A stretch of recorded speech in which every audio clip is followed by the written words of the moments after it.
everybody, I'm Joey Paul and I'm an indie author, and welcome back to my channel. I write young adult fiction across a variety of genres, and if you think that might interest you, then think about subscribing below. So I know I've talked before about my writing routine, and I will link that video up in the cards, but it's been a long while and I thought that I would break it down now and give you an idea of how I work. So number one, planning and planning some more. I know that a lot of people already know this, but in case you don't, I'm a huge planner when it comes to my time. I may not plan much when it comes to the actual writing, but I do plan when and where I'm going to write and work and all of that. If you followed me on Instagram or Twitter, you'll have seen the photos of my weekly and monthly spreads. I use a paper planner, but I also have it all planned out on my iPad calendar as well. This allows me to work out what I'm going to be doing when and how to plan my day, because as we'll get into in the moment, I don't work the whole day.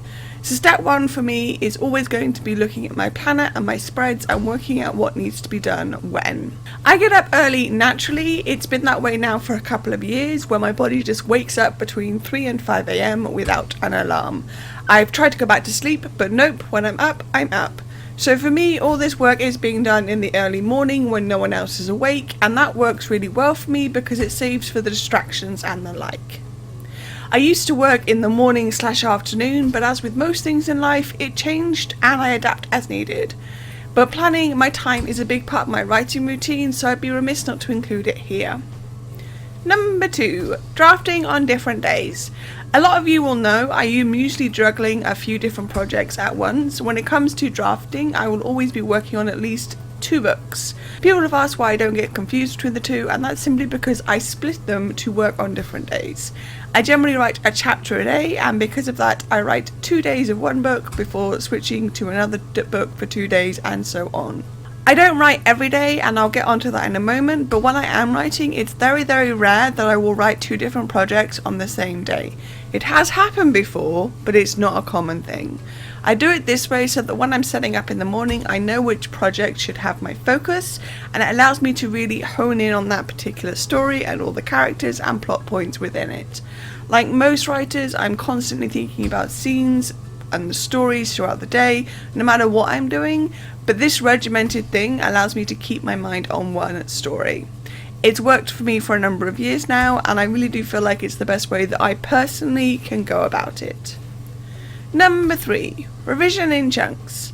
I'm usually, while drafting, also revising a project, and rather than mix the two processes, I set aside a different day to do a bunch of revision in a chunk. I know for some writers it's easier for them to cope with a small part and go from there. When I first start revision, I will do this because I'm making notes and such along the way to allow for the changes that come later in the drafts.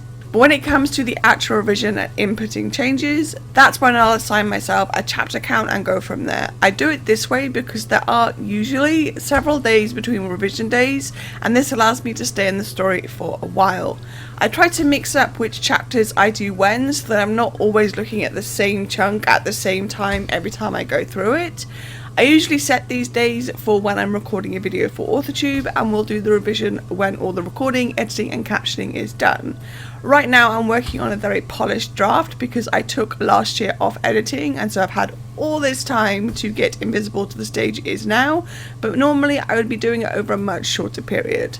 If a draft needs more work than I have time for, that's when I'll see about changing the deadline, but so far I've almost always had time to get things done. Number 4. Editing in the morning. If, like right now, I have the professional edit going on at the same time, then I set aside some time when I'm done with all the other work to go through the edits for the day. At the moment I'm into the developmental stage still, so there are quite a lot of edits to get done, and this can take me anywhere from a few minutes to hours depending on what stage I'm at and what shape the comments are in and such. It's usually the last thing I do before I go on to moving on to the next point, because that's when I can shut my computer down and transfer up to bed to go through with edits with the editor. If I'm at that point, proofreading I'm not usually, because I'm not generally going over things with the proofreader. This is more when I'm in the developmental edit stage.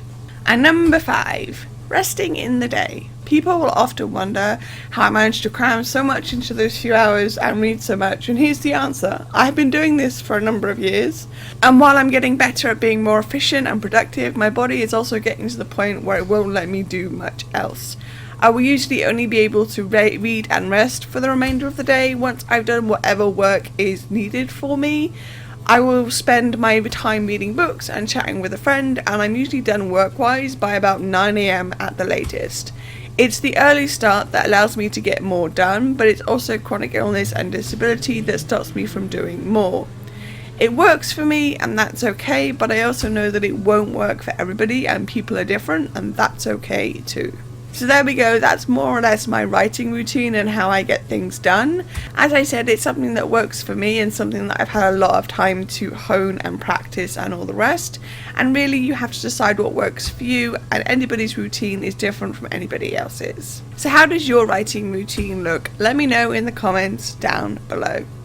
So that's all I've got time for today. If you want to support my channel, you can comment, like or subscribe. I post new videos on Thursdays. You can find me all over social media, and my books are available everywhere.